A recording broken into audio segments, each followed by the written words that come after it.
What's good, my fellow Magic Knights? It is your boy DEADMANVINCE back with another Black Clover mobile video. Hope you guys have been enjoying the content. Today we actually have a letter from the development team, and the guy on video here is going to give us, a little bit of information about Black Clover. This is my first time watching this with the English subtitles. I saw the version where it was in Korean. And I saw, I already made a video on the gameplay that they revealed on this trailer. So, I already got you covered in that aspect. But we're just going to kind of look at the contents of this interview and see exactly what was said here. But if you guys have been enjoying the content lately, then please do go down below and marry Elio to thrash that like button. And you can also hit that subscribe and hit that notification bell so that every time I drop a video, you can be notified and unleash your hostile mana. But let's go ahead and get right into the video, guys.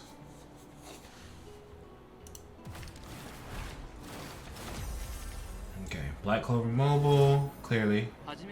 Hello? My name is Jaeyoung, or Choi Jaeyoung, or is it like Choi Jung? Maybe it's, I don't know, bro. I don't know this language. Somebody definitely can teach me, though. I'm down to learn. CEO of VicGaming Studios, a company developing the next-gen animation RPG Black Clover Mobile. Next gen, I like that. This, I wonder what this says. But this man wears CDG. This man's cracked. I'm sorry. Today I'm standing in front of the camera to say something important. Black Clover Mobile is being developed smoothly, and we are working hard to deliver not only some William gameplay here, the excitement and fun of the original animation, but also the best quality that a game can represent.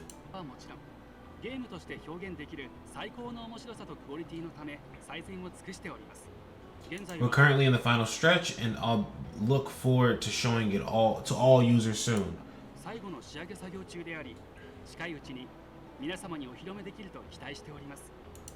And that's a little more to that scene. I don't think we saw that before, right? Because we had seen this scene where from Asta, like half of Asta's face over, but did we see this where he was like already like damaged and everything? I don't remember if we saw that. Huh?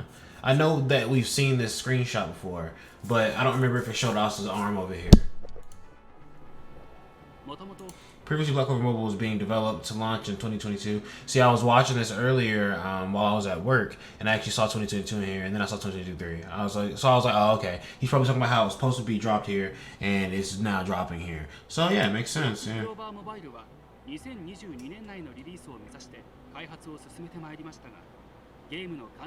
But we had to postpone the launch to improve the game's quality. That's what I'm saying. Therefore, the release of our game will be in the first half of 2023 rather than 2022. Now, it could be just like a slip of the tongue. He wasn't thinking about it.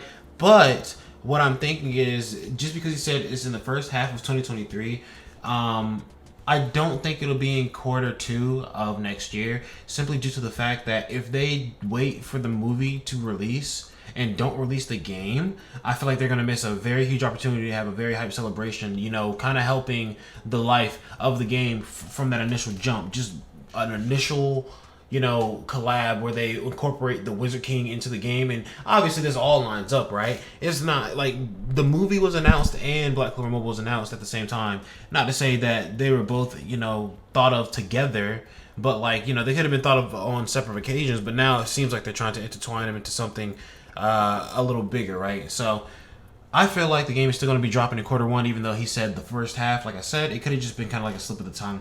Instead of saying first quarter, he said first half, just not thinking about it, right? It could be that. So let's continue to watch.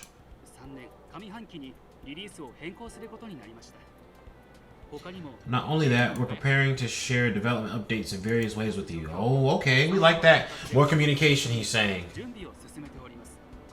Please look forward to the content that will be introduced in the future. We're planning global closed beta tests in select regions. Okay, so he does not disclose the regions just yet, but it says select regions. Now, this right here, I already made a video on this little gameplay right here, but this is a lot higher quality. So actually, Fuegolian does look like one of the arts that they did release of him before we got to see. Oh, you could actually see some of his skills right here. I didn't even notice that.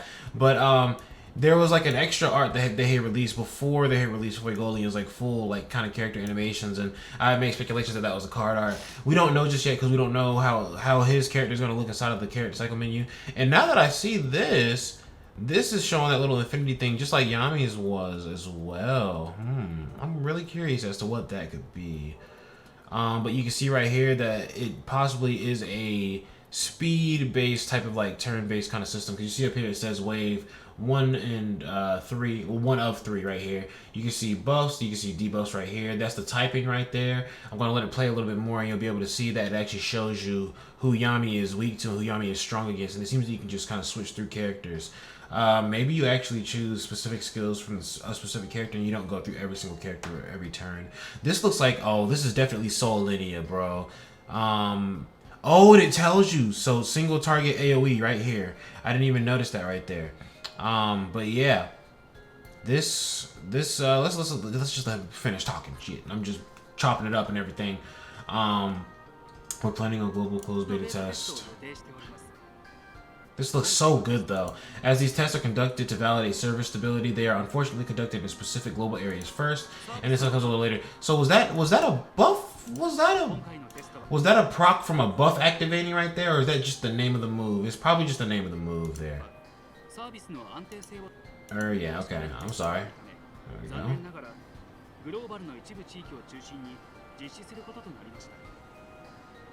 We are sorry we cannot give everyone a chance to test our game.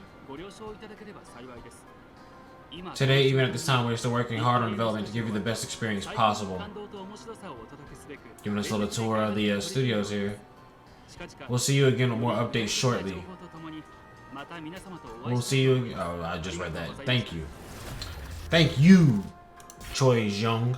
But basically, this is really good, guys. This is just VicGaming, you know, because I mean, we all at some point complained about VicGaming's communication capabilities, right? But now it seems like they're kind of trying to clean up the slack and start communicating a little more with us, and they just gave us something very big here with this interview, with this gameplay, you know, all the stuff that they've been showing us and that they've been talking to us about, right? But now it seems like they're ready to kind of just show us a lot more, and that they're, now that it's officially, you know, this game is coming out in 2023, I feel like they're kind of just be comfortable now just giving us information now that they've cemented that in our minds, right? But yeah, no, that's it for this interview. Actually, I want to go to Twitter and look at something real quick. So one, before I talk about what I was actually gonna, you know, dive into, this right here, actually, if you guys, if that was a little fast paced there and I kind of just rushed through that, if you guys want to actually head over to Twitter, go to the Black Clover Mobile Twitter account, and it says developer's letter in English here. You can actually click on this and read pretty much like a transcript for the message that he gave us, because, you know, it was just short to the point, right? But really what I wanted to point out was this. They're talking about dropping the game in specific regions all at one time, it seems, right? Now, for the beta testing, of course, right? But it seems to me that they're pushing for maybe not a simultaneous, like, entire global release, which if they did that, that would be pretty crazy, because, you know, everybody would be able to play on their respective versions and everybody would be at the same level, which I would like that quite a bit. If they did that, they wouldn't have to do different things for each version also, because they would be able to kind of like drop the same thing on all versions and it still be brand new to all the versions, and no version had it and no other version of the game could look at the information before it got there, you know, kind of just like the hype dies down. But I just say that because we have the English logo right here, and then we also have the Korean and the Japanese logo. Typically, whenever gacha games are coming out, the Japanese or Korean or wherever the original place it's from version comes out first, and then secondly, the global version comes out where you can get access to it in America and all the other countries in the world. And no, I wasn't emphasizing America specifically for any reason, but basically, it's just interesting that they're releasing all this stuff for all three of the versions at the same time and just keeping us notified at all times. And also, if you go to the YouTube, the global YouTube is more up to date and quicker to be updated than the actual Japanese YouTube, where you would assume all the information will be dropping first. But that's actually all I had for the video today, guys. If you guys did enjoy the video, then you can definitely go down below and Mary Leona thrash that like button. And you can also subscribe and hit the notification bell so that every time I drop a video, you can watch and unleash your hostile mana. But that's going to be it for your boy, DEADMANVINCE. You guys have a good one. You guys surpass your limits.